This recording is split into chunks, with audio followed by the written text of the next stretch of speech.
6, 5, 4, 3, 2, 1. The History with Jackson podcast. Welcome back to History with Jackson. I'm your host, Jackson Van Uden, and you are listening to the podcast where we speak to historians every week about their latest work. Now, if you enjoyed this episode or any other episodes that we create here, please do consider heading to our Patreon or History of Jackson Plus on Apple Podcasts, where you can get your episodes ad-free and a week early. Now, without further ado, let's jump into the episode. I say hello and welcome to the History of Jackson podcast, and today we are joined by Alex Churchill and Nicolai Eberholst to talk about their fantastic new book, Ring of Fire, A New Global History of the Outbreak of the First World War. How are you both doing? Really good, thanks. Yes, thank you. Now, I'm really excited to talk about this book because I think it's really important that we discuss World War I, because I don't think we discuss it as often as we should. But I think the first question that I want to ask you both is not only what inspired you to write this book, but what inspired you to work together, because we don't see a lot of co-authored books come out very often these days. The reason that we wrote it is because we got drunk and had a rant about the fact that no one had really updated Guns of August for 60 odd years. Not to say that it's a bad book, but Nicolai can explain, because Nicolai is the one that does the ranting about that. But basically our solution was to approach the war in a different way and try and find a new way to tell the story. But we didn't think one person could do it, just because we wanted to remove the national boundaries and to give everybody their proportionate representation. So you won't find masses about the British Expeditionary Force in this book, because there's hardly any of them compared to the French and the Germans in the West. And it was the language skills, really. So first of all, we have absolutely nothing in common when it comes to the war. Like, he doesn't do boats or sand.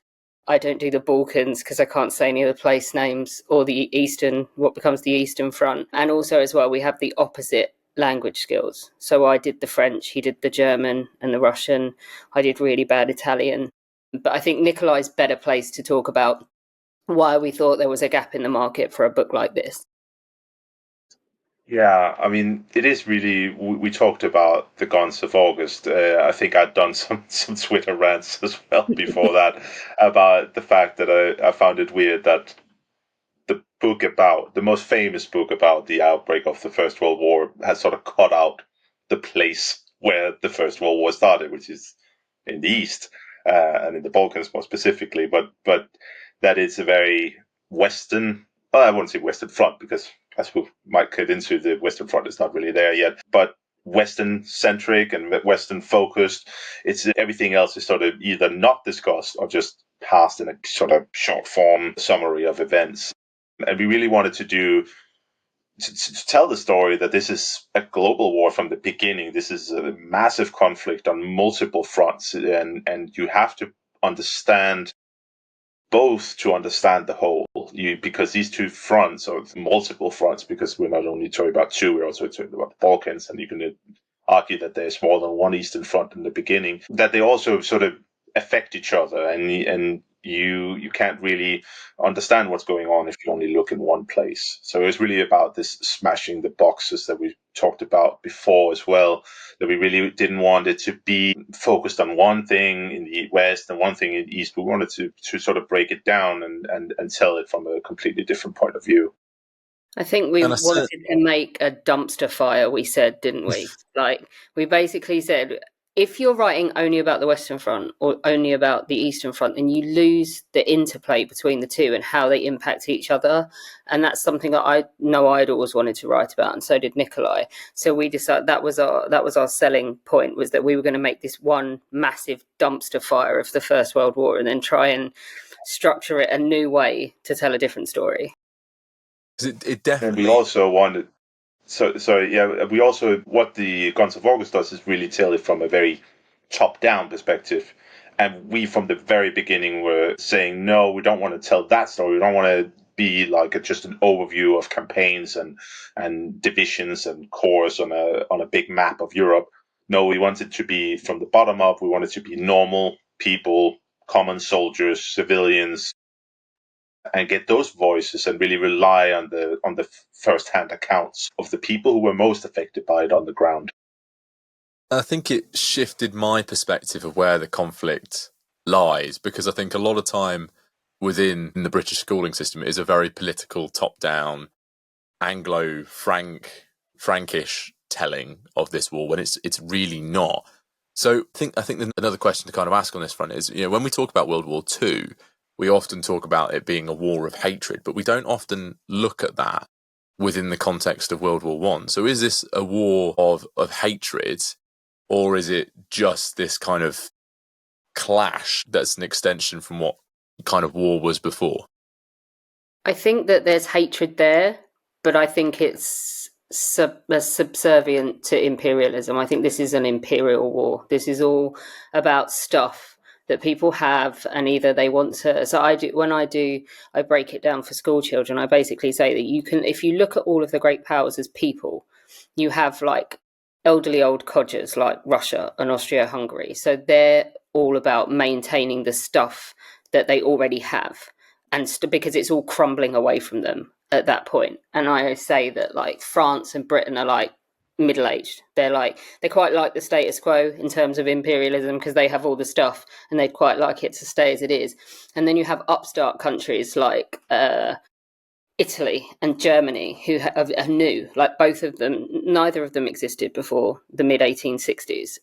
So by the time they do, all the stuff's already been divided. So in order for them to get stuff, they're going to need to take it from someone else. And then obviously you have all of the people that are the stuff. So Serbia, who are wrenched multiple ways, Poland, who are wrenched multiple ways. So really, it's all about stuff. It's all about imperialism, and it's all about either wanting what you don't already have or trying to keep hold of it desperately. And I think that for me is the major, if not the only, really like overriding cause of the First World War. Yeah, but I also think because if you look at the way that they write, I mean, that's about a lot of how it is from why the war sort of comes about. But you should also think that people really view themselves as markedly different from each other back then.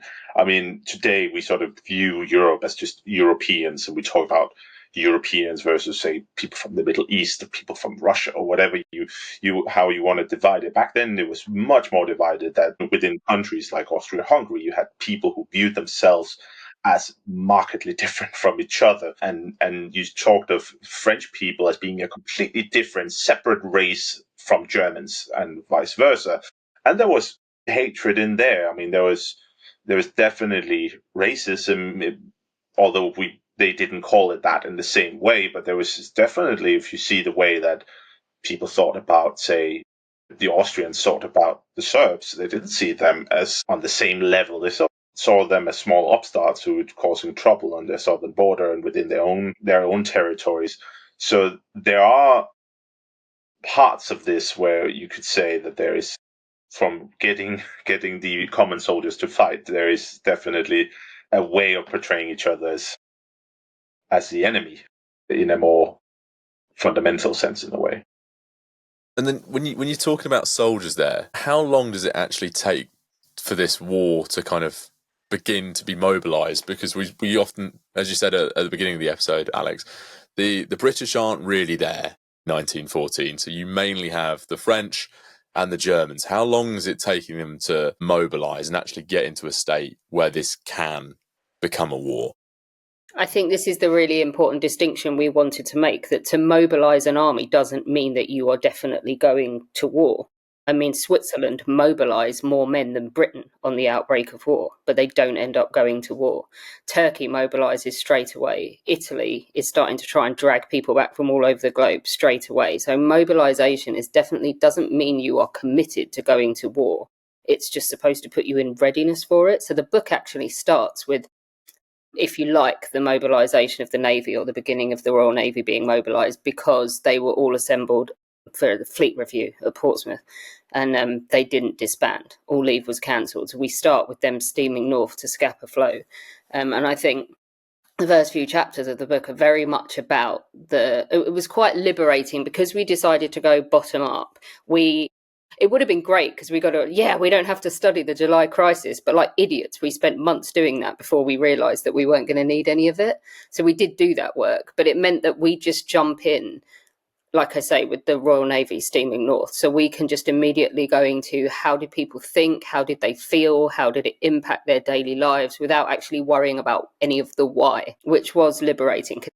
Because all those words would have been spent on explaining like how the diplomatic chips fall, and then we didn't have to do it, which means that we just got to concentrate on, I think there's one little girl in the book who on the outbreak of war is in some village wash house somewhere in England and her mum's doing the washing, and a guy comes out from across the street with a cup of tea for her mum and says, oh, this might be the last one of these you get for a while because the war started. And she's terrified and she has no idea why she's terrified, but she's just like, what will become of us if there's no tea?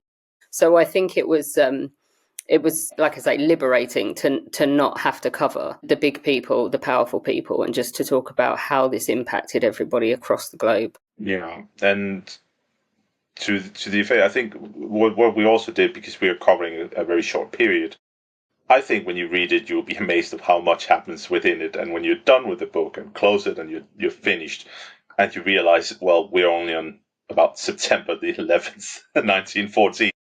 And there's a whole lot to go. I think one of the things that struck me when you talk about the speed of how quickly this gets going is, I mean, you have the declaration of war, Austria against Serbia on the 28th of July. First shots are fired shortly after midnight that night, and then within a week or so, you have most of Europe is at war with each other, and the first borders are already crossed within that first week. I think that's extremely quick, and there are a few instances where we also in the book where the people we're focusing on, we talk about what happens before. There's a particular one about that I'm thinking of now. In Galicia, there's an Austrian soldier, part of a military band that is taking care of the wounded on the battlefield when they're not playing their instruments. And just a few weeks before, he was directing an orchestra in a Salzburg restaurant. And I think that the way, because we're focusing on such a short period, is also worth remembering that these people were civilians just weeks, days before these events transpire that we're seeing in There, got you back there. Yeah, Yeah. I've lost it. Yeah. But if you've answered, that will be in there. Don't worry. So when we're looking at this kind of mobilisation, we tend to, and as we've looked at this conflict already, you've said it's always top down, looking how we can move these chips. And Alex, you've already mentioned the kind of the little girl's response to it. What are these soldiers, how are they actually responding to having to go to war and cross these borders? Because we've got not only soldiers across Europe being mobilised, but we have these huge empires which now are having to look outside of Europe and ask their imperial subjects or imperial citizens if they're getting involved. I think what's really interesting is when you talk about soldiers, don't be thinking that these are all regular professional soldiers. So Britain, it's a really unique thing in Britain to have these hours and hours of queues to get into the army because everybody else has forced everyone else into uniform. So you've got guys, we do cover a German unit, a sapper unit that crosses the border and how they feel about like, what the hell are we even doing here? Why are we here? Why are we shooting at these people? Why do they want to kill us?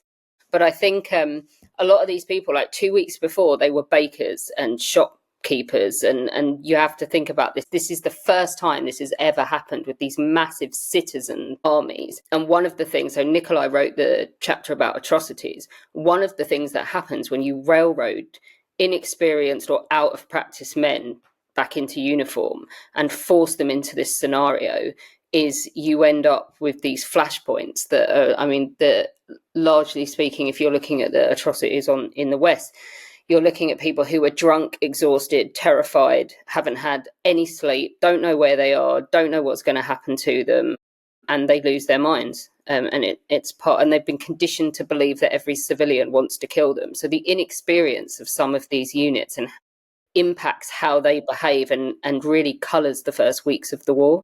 Definitely, and I think Alex just brought it up with the atrocities, and I think it's worth noting as well that when we see propaganda at the time, we always see Germany as a big brute with a cane or a gorilla or something like that. That is committing all kinds of evil doings towards the civilian population, then I mean, it's not like they weren't, but at the same time, it's also worth remembering that these are not perhaps inherently evil people.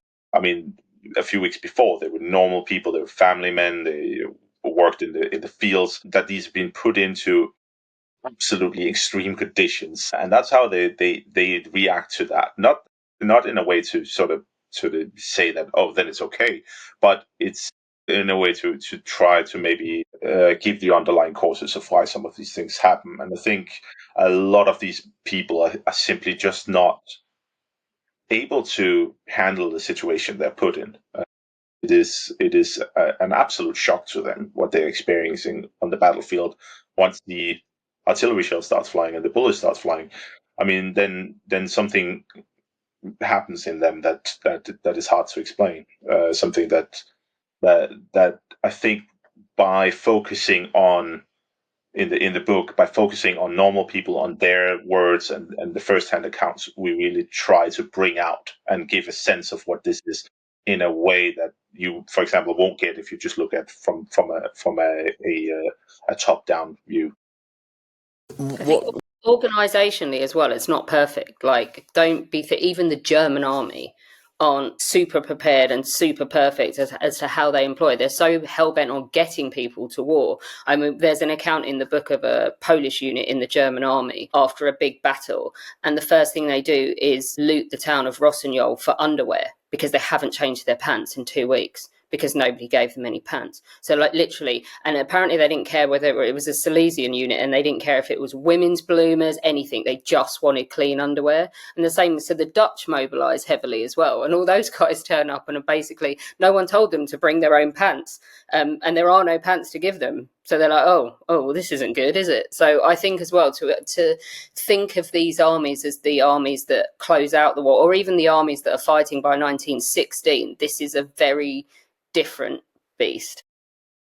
And it's that human element there you talk about, like the need for underwear, that we just don't consider whatsoever when we think about these. But then something that kind of struck me as well is the kind of reaction of the people around it. And how do they treat foreigners within their own countries? How do they treat the soldiers walking in?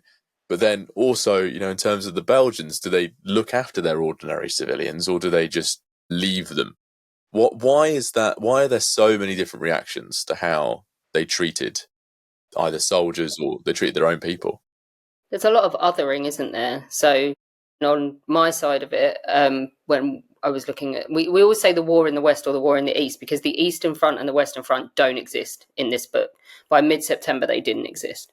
I think when you talk about the reaction as well, you talk about how people react to it. I think there's some very interesting aspects of it. One of the things from my side of the war in the East that I often think about is the reaction. It's also in the book of people in Danzig, to the Gdansk in Poland, but then Danzig, and how they, in the beginning, because it's not going great for the Germans against the Russians in the first couple of battles and the first weeks of the war, they're sort of starting to retreat until things turn around with the Battle of Tannenberg.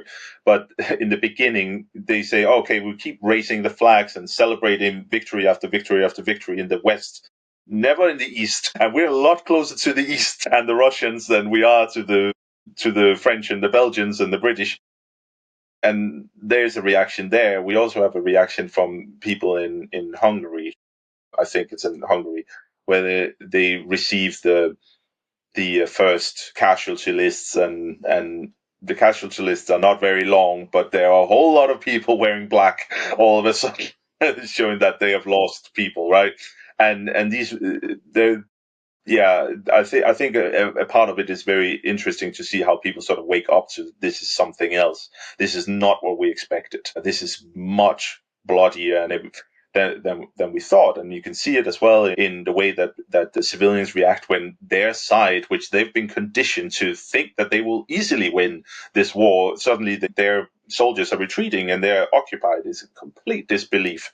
I mean, in Gumpinen, in the early part of the war in East Prussia, the Germans are expected to win because everybody knows that the German army is invincible. Well, they don't win, and everybody has just left their houses to give way for the fighting, and now they want to go back and get all their stuff because they just left until the battle was over, so they were out of harm's way. And the Germans have to sort of almost fight their own civilians from not returning to the soon to be occupied by the Russian town of Gumbinnen. So I think there's a lot of interesting reactions when you also look not only at soldiers but at the way civilians react. But Alex, you were saying something before. I think in terms of othering as well, it'd be a mistake to think that it's only people making judgments. Governments do it as well. If we all know that we hate Vichy because Vichy put French people on trains and sent them to camps, right? Well, Vichy inherited that plan from the Third Republic, who were doing that in 1939 to people. But it happens in World War One as well. We have an account in the book of a family. So the woman she lives in Paris. Her dad was Austrian. She is Irish, technically. Her husband is Austrian, but they live in France. And she's told within a few hours of the war breaking out, you're leaving Paris. So her and her entire family are told to report on August the 7th, that early, to a train station because you're being sent away. First of all, it's into Normandy, and then it's down to the Pyrenees.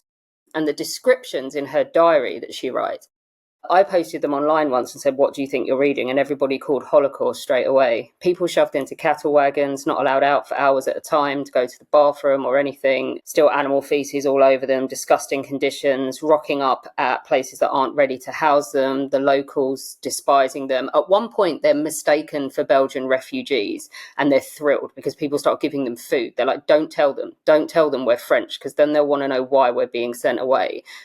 But they're basically undesirables, and that's the French government doing that to people in 1914. And when you're reading accounts like that, you are really exposed to not only the dark sides but the brutality of that war as well. And it really, really hit me reading some of the extracts of some of the parts of the book where you could just see how brutal this war had become, particularly between the Germans and the Russians.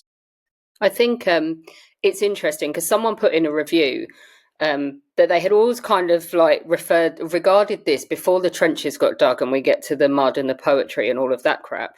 We'd always thought this was japes, everyone skipping around a mobile war before it really got ugly. And he wrote in his review, I've been completely schooled. It was horrible. I think in the space of this book, we kill off 1 million people in 8 weeks of war.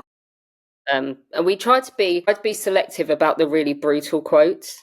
I think there's about a dozen in there where we did not hold back because we thought if we did it all the time, you would just become overwhelmed by it as a reader. So we used them really sparingly. So in one place that I absolutely wanted to use them was I wanted to dedicate a little bit of the book, and I do it for the Battle of the Frontiers, to the wounded, because we always go, these are the casualty figures, and now moving on to the next thing. I'm like, well, those casualty figures involve the dead people, and that's one thing, but you don't stop and regard the people who are wounded. And much like the armies aren't ready to fight on this scale, the medical services aren't ready, and sanitation and things like who cleans up the bodies when they fight a battle and they run away.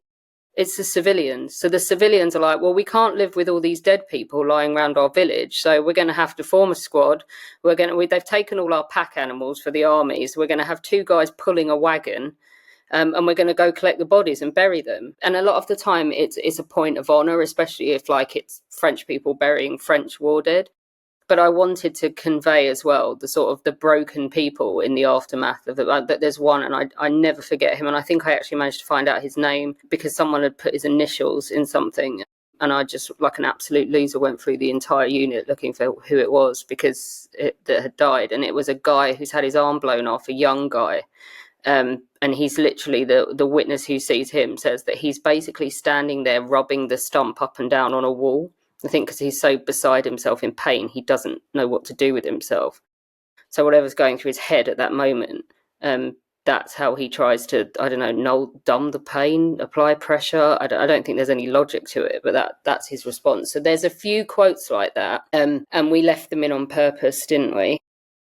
Also because when you read it, you often read very sanitized accounts. I think so. A lot of the times, the accounts are also written at a time where you couldn't be completely honest, if you can say it like that, for fear of censorship. I mean, some of them were written during the war, and some of them were written very shortly after, where people didn't want to hear about that kind of thing. So I think when you actually you need to sort of have a few, and you need to have them in there because there's so many of them that are hidden. All of these people have the worst experiences you could possibly imagine. I mean, there's no. When Alex mentions the guy losing his arm, we have an account of that. Well, there are thousands of soldiers who would have seen. Well, there are probably hundreds of soldiers who saw that particular person clearing a battlefield after that. They didn't write about it. There are hundreds of thousands who have had similar experiences, who've seen something comparatively horrible, experienced it on themselves, on all these things. But so you can't cut the few out where you also have something where you say you get below that layer of protective, I don't know, artistic expression that is a book that you write after the war, where you sort of hide it and maybe you want to remember it a certain way. But sometimes there was, where I think we sent a lot of pictures to each other when we were reading of things, and it's like we need to have this in the book because it's something we got to it, and it's just this touches something that is rare that we don't normally get when we read these accounts. For me, there's a particular account of the fighting in the Balkans when the Austro-Hungarian invasion goes completely wrong. It's a guy describing the complete breakdown of a young fellow soldier, and it was just written so beautifully with so much tenderness towards this child that is completely besides himself, acting like a toddler and needing to be comforted during the battle, that it needed to go in. You read it and you say, this needs to go in, because it's not like this was a unique thing, but it's very rare to see it written out in that detail and with that much feeling and humanity in a way. I think you raise an interesting point there as well, because not only is it people rallying around, there's also seems to be a huge kind of pressure placed on some of these generals and some of these soldiers. So how are some of them dealing with it?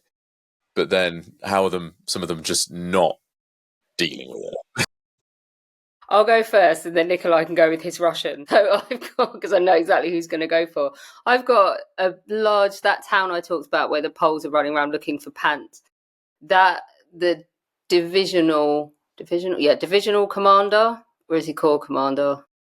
Anyway, the French guy in charge has only been in the job for about 2 months, and he's woefully out of his depth. And a large part of the coverage, so we zoomed in, we had to get really good at like giving a bigger picture and then zooming in on one place, and we really did zoom in on this town of Rossignol. And the story of the day for this chief of staff is ambling round in circles after this divisional general, where he just completely crumbles. He has no idea what he's doing. He repeatedly sends men into this forest.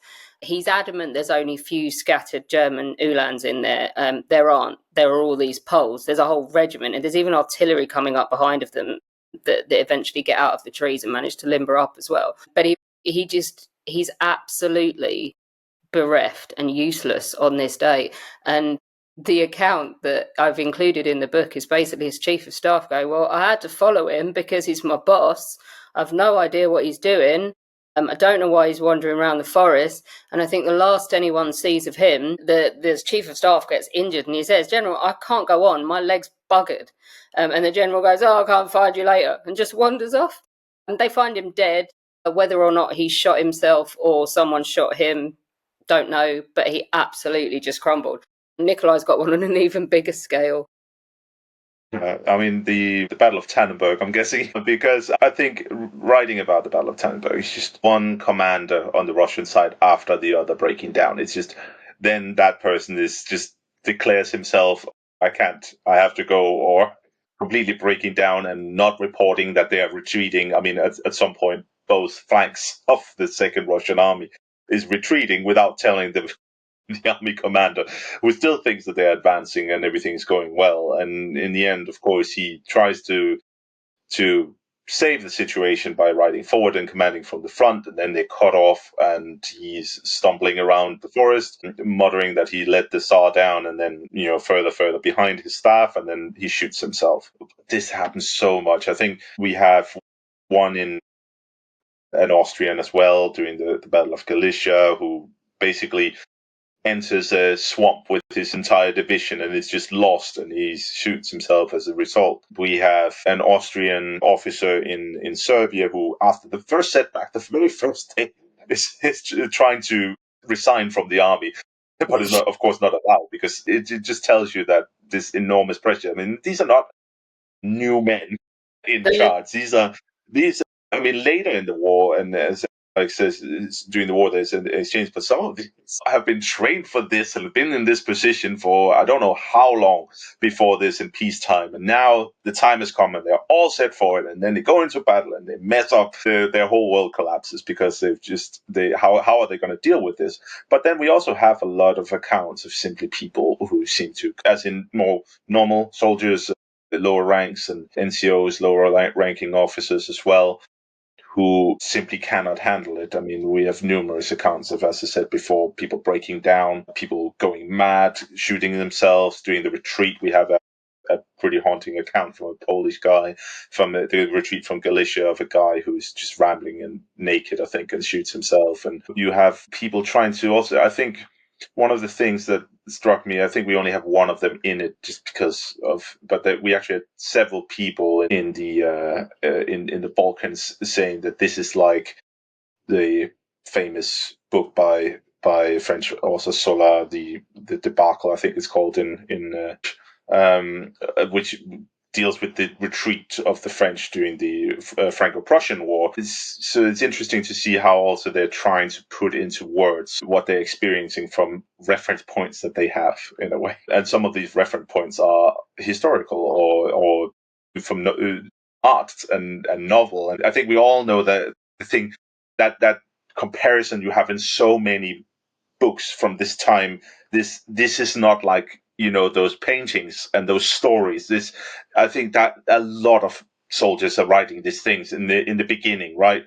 That this is not how it's supposed to be. This is not glorious. This is not pretty. This is not heroic battles. This is not those paintings that we all see of the cavalry charging at Waterloo or whatever, right? This is not how it looks when you are the one on the horse charging forward against the machine gun. That's not what it looks like. And I think that's a very interesting thing to see when you look at normal people in a way. I think we didn't get to put it in the book because it was not our remit. It's top down. But the British commander, I'm not a fan of his anyway, but Sir John French is just pretty useless on the retreat. So we think of the Great Retreat as this intrinsically British heroic thing. It's not. The French Fifth Army are coming with us, and then that's dragging part of the French Fourth Army down as well. So it's a French experience as well. I don't know if you know this, but I had to cover this for my George V book. So basically, at one point, General Joffre has got the Germans bearing down on Paris, and it looks like a complete disaster about to happen. And there's a gap opening up because the British are not in the line properly. And he says to Sir John French, I need you to get in the damn line. And he says, yeah, my men are tired. We'll be back in like 10 days. They don't have 10 days before the Germans get to Paris at this point. And Kitchener has to secretly get on a train in the middle of the night, go all the way down there and kick Sir John French up the arse to get him to do as he's told and get him back in the line before the entire alliance breaks down. So, and the French as well, they're not perfect. So they have what's referred to as the bonfire of the generals after the opening period of the war, where I think Joffre sacks off, some of it's scapegoating, but sacks off like 90 odd generals, and they send them, they don't want them in Paris intriguing, and they don't want them anywhere near the army, so they'll get sent to Limoges. So that's still a thing in France. Like if you've been Limoged, it means you've been basically put out to pasture. But yeah, none of them are flawless in their execution of war at this point.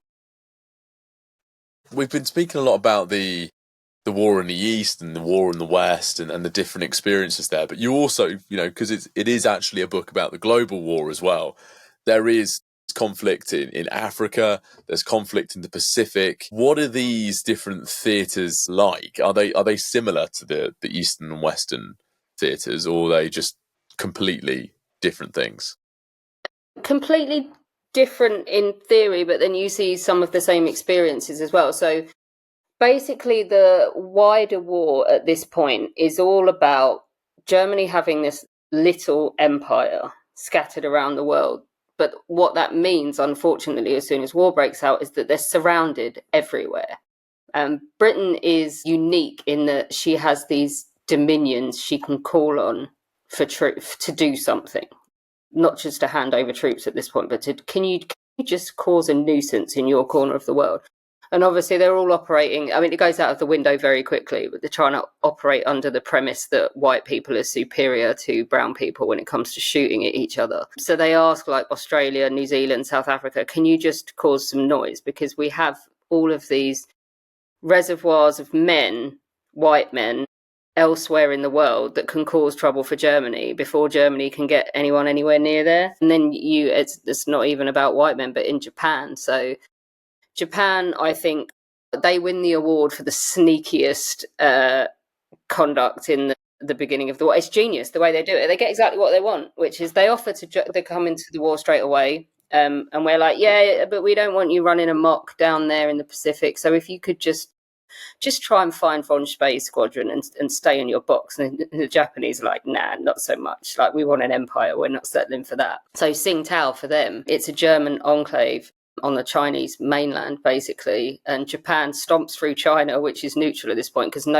China have offered, nobody wants China as an ally at this point, because China's in the middle of what they refer to as the century of humiliation, and no one wants to prop them up.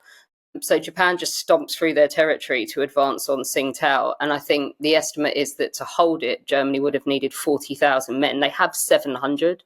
So this scrap looks very different to a huge battle of millions of men in the east or the west in Europe. But like in South Africa, they go into what's now Namibia. When you get down into this, the numbers are tiny by comparison, but the experience is much the same in that they're kind of pinned down by artillery and they can't escape. And I think, and the same unpreparedness as well, the same kind of let's get everybody to war before actually being ready to go and do something. So yeah, they're on a smaller scale. I think the exception is East Africa, where it's the Germans kind of throwing little punches all over the region. And it's von Lettow-Vorbeck. Our friend Chris Sams, who loves German military history, refers to him as the only defeated German general of the First World War. I refer to him as the world hide-and-seek champion, 1914 to 18. But he's in East Africa and he's throwing little punches all over the place, but none with any grand strategic plan at that point. But I think it was important to make the point that the first Australian casualties weren't at Gallipoli. They were in what's now Papua New Guinea, and New Zealand go for Samoa. And they don't have to fight in the end because the Royal Navy approached the coast first and threatened the living daylights out of the German that's there, the German official, and he just capitulates. So they get that, but they get to haul down the flag and claim it. But there's like a level of sub-imperialism at play for both, because Australia are already administering the other half they're already administering Papua at that point. So they want German New Guinea. And I guess like the New Zealanders, the Cook Islands asked to be an imperial subject because before Germany claimed them. So New Zealand administers that, and Samoa's like 1,000 miles away, but in the Pacific, that's like it's next door. So they all have these ulterior motives for going out there that aren't solely devoted to, Britain have asked for help and we love Britain, so we're going to go and help them. There's stuff to gain for them as well. I found that kind of different part of the conflict really interesting, because we don't touch upon it very often. I think I want to ask, why don't we look at the global nature of this? As you know, as we pointed out earlier, we mainly focus on the western part of the war. So why don't we touch on, as you said earlier, Nicolai, the Balkans, the Eastern War, and then what's going on in Africa and the Pacific? So in terms of Africa, just quickly, Peter Hart did a book that was The Great War. He did the whole war. And the first thing that got cut for word count was Africa. They just cut it out. And a lot of the time, that's it. If you're writing this big sweeping narrative, of a book, you have to make concessions and you have to make choices. And too often those choices are, like I said, well, those are smaller clashes, less dead, or we'll stick it and we'll stay where the action is in Europe. Yeah, I think word count it comes down to a lot and what will sell books in a way as well. I mean, when we started, we talked about the first idea. The first idea was simply to do like the whole war, in possibly a multi-volume project. But then it got cut down to, let's say, in 1914. And then when we started to write, and the way we wanted to write in the way that it's written, we were already down to, the first 7 or so weeks of the war, if we wanted to do it in any detail. And still there are things we haven't covered, right?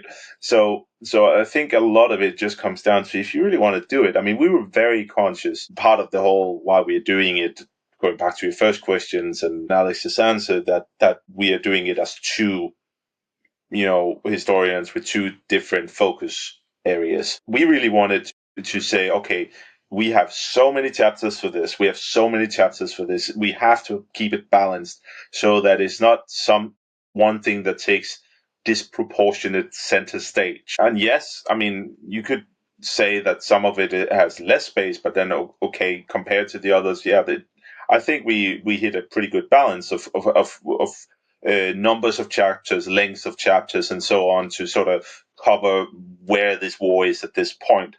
If we wanted to do just, say, until the end of 1914, this book would be massive in this form, but also I know exactly which part of the war would start getting cut, and that would not be the part that,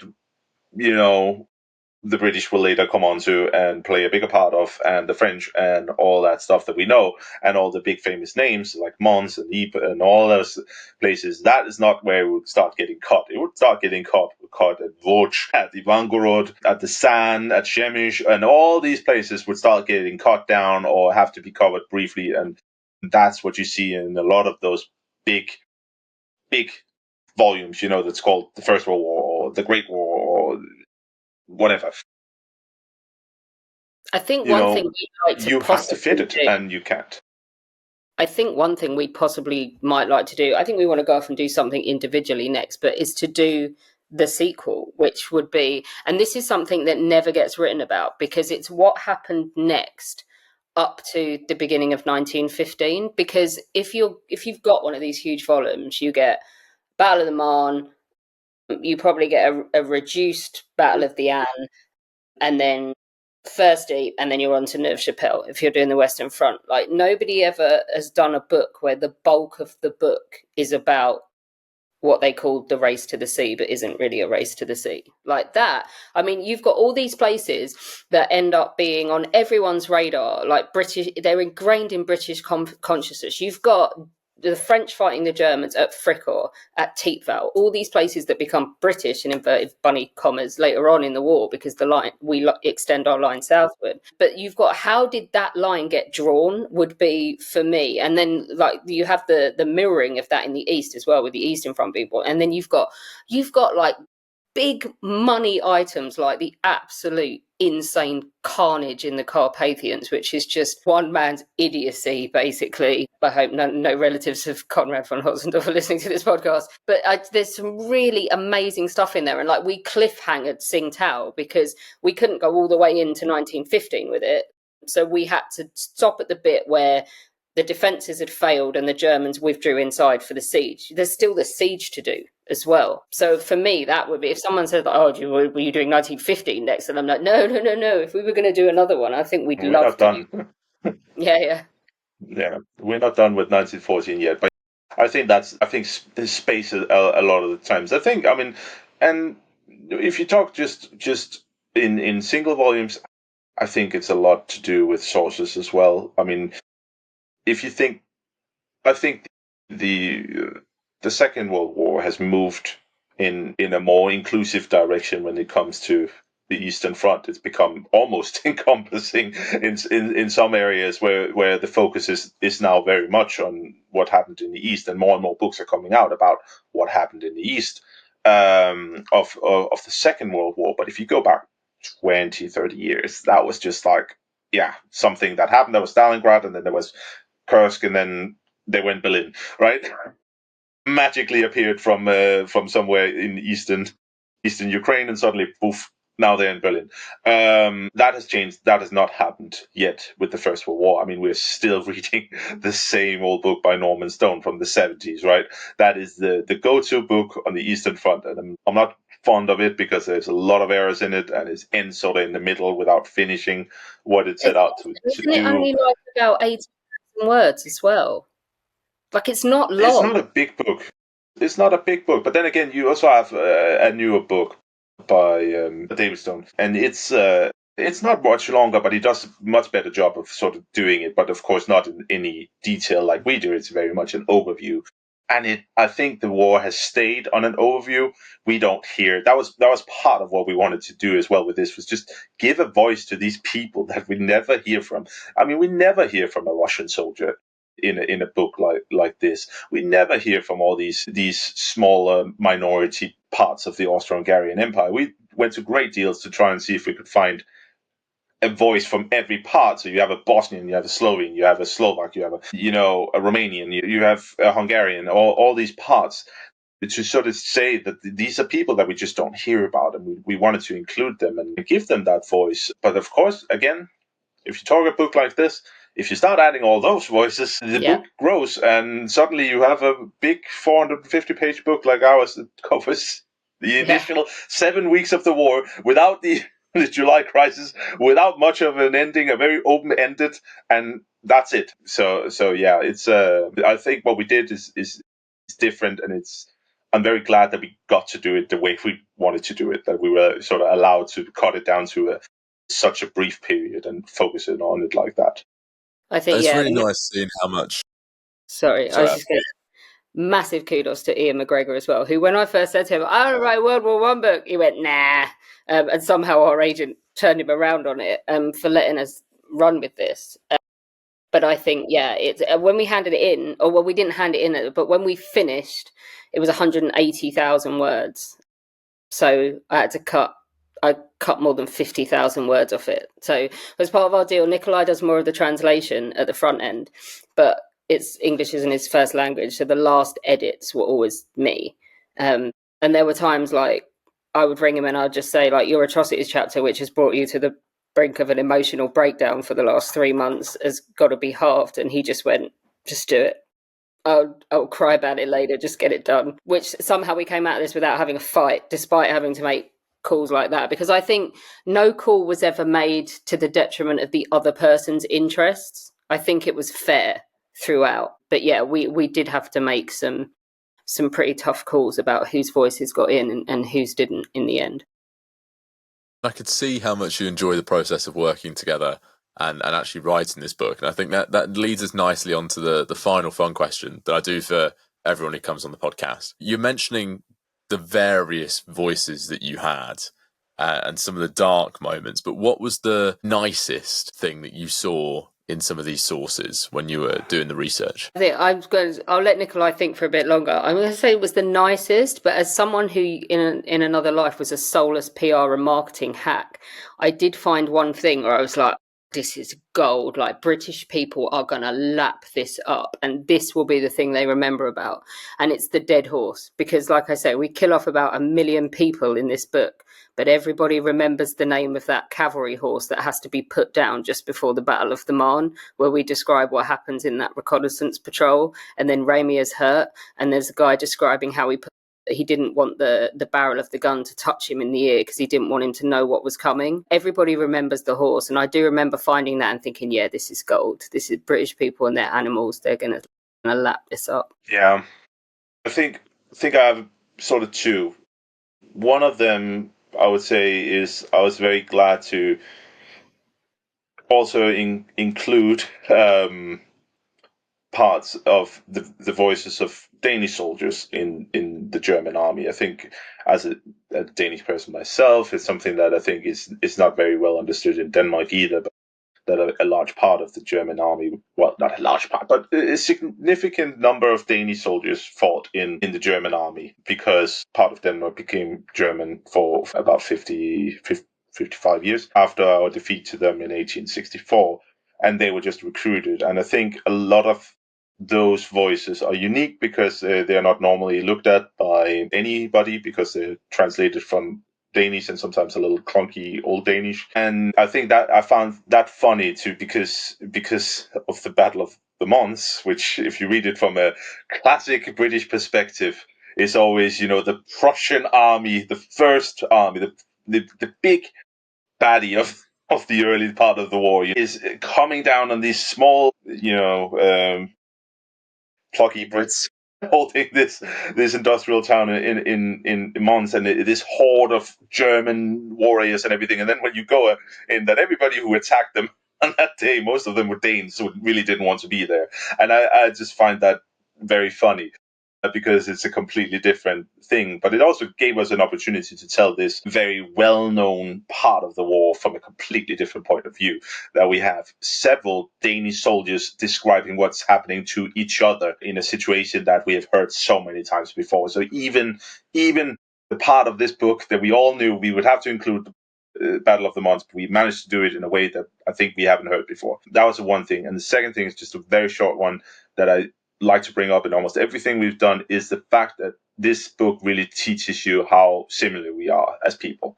Because, as we've said so many times before in other interviews, if you take these national monikers, identifiers, away from the quotes and say it's just a soldier, it's not a French soldier, it's not a Russian soldier, it's not an Austrian soldier, if you take those away, you would have a very hard time trying to pinpoint where they're from, which tells us very clearly that we as people are universal in a way that we are very much the same, much more than we sometimes think. And we react to these things in a very similar way. And sometimes we use the same phrases to explain what's happening. And I think that's a lesson to take away from a book like this. I think as well, there's not a lot of lulls in this book, but we can end on a lulls moment if you want, and that is a lot of doing the imperial stuff was reading really horrific things by white people written about indigenous peoples. And I found some comedy agency going back the other way. And that was this account. It's what's now Mali. So this is French West Africa. And it's, I think, largely an apocryphal gathering of village elders, these black men trying to decide what on earth has caused this war. And their response is brilliant. They basically dick. So this is their theory.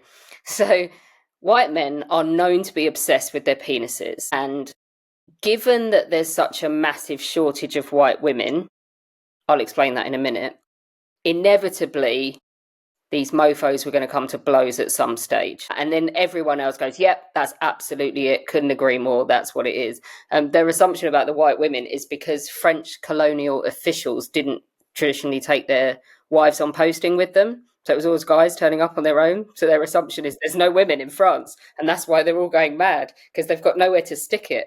So I thought that was good for the lulz as well. It's quite a depressing book. Someone actually did review it and went, I found this book very violent and hard to read. I was like, it's a book about a global industrial conflict that mows through entire populations. It's not happy.